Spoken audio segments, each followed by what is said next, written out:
협치 기류를 좀 살펴보겠습니다. 자, 협치의 기류가 좀 내비쳐지는 일이 하나 있었습니다. 뭐냐면요.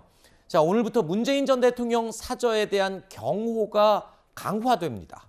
김진표 국회의장이 경호 강화를 제안했고요. 그리고 또 윤 대통령이 이를 수용한 겁니다. 적폐청산 문재인 적폐청산 김정수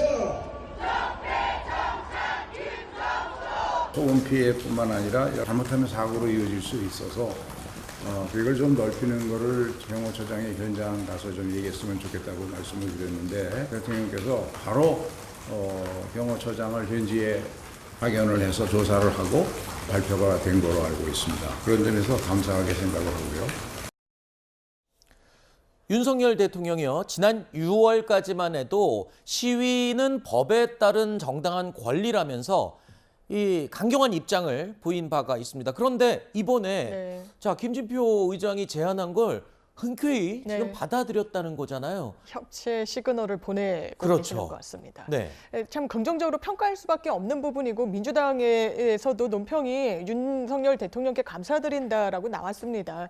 물론 좀 시기적으로 좀 일찍 이런 조치가 이루어졌으면 어땠을까라는 아쉬움이 남는 부분도 있지만 지금 국민의힘 그리고 이 윤석열 정부로서는 민주당과의 협치가 없으면 한 발짝도 나아가기가 어려운 상황입니다. 그렇죠. 지금 말씀 주신 대로 보건복지부 장관 그리고 교육부 장관 이런 공석인 상황 지금 진용이 제대로 꾸려지지 않은 게 이런 취임 이후 100일이 지나도록 이렇게 구멍이 뚫린 상황은 거의 전례가 없는 정도입니다. 그렇다면 민주당의 어떤 협조를 구해서 인사청문회도 치러야 되는 그런 숙제가 남아있고 그리고 일례로 윤석열 정부의 부동산 정책 다 입법이 필요한 부분입니다. 국회 통과가 선행이 돼야 이 부분도 현장에서 다룰 수가 있는 건데 10건이 넘는다라고 합니다. 이 민주당과의 협치 없이 가능하겠습니까? 그러니까 이런 양산 사저 경호 문제와 관련해서 협치의 물꼬를 트고 그 방향과 그 넓이 폭을 더 넓혀 나가 주시기를 좀 기대해 보겠습니다. 네. 협치라는 게 손뼉에 비유를 하면 또 마주쳐야 손뼉이 치는 거 아니겠습니까?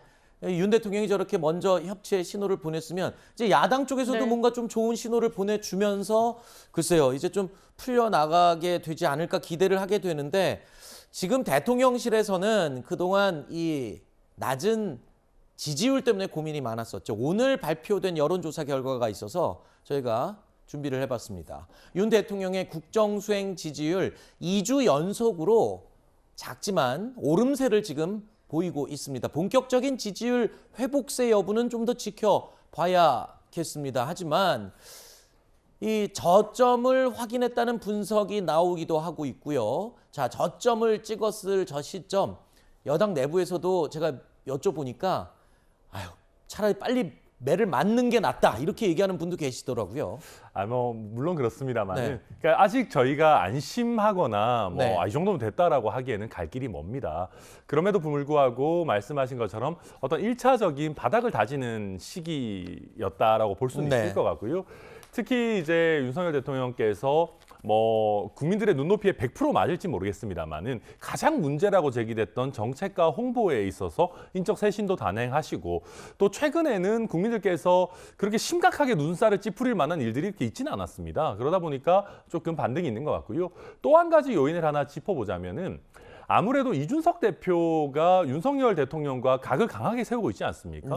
그러다 보니까 이준석 대표의 행동이 좀 지나치다라고 보시는 많은 보수 지지층의 국민들께서 지금은 우리가 윤석열 대통령에게 조금 더 힘을 모아줘야겠다라고 역으로 결집하고 있는 부분도 저는 충분히 있을 수 있다라고 생각합니다. 그 부분이 저는 잘해서 오른 게 아니라 이준석 대표 때문에 지금 반사적으로 반짝 잠깐 오른 걸 수도 있다라는 그런 얘기로 들리거든요. 그런데 이제 인사 쇄신도 시작이 됐으니까 글쎄요 앞으로 결과물이 어떻게 나올지 저희가 지지율 반등 여부 계속 예의주시해서 전해드리도록 하겠습니다.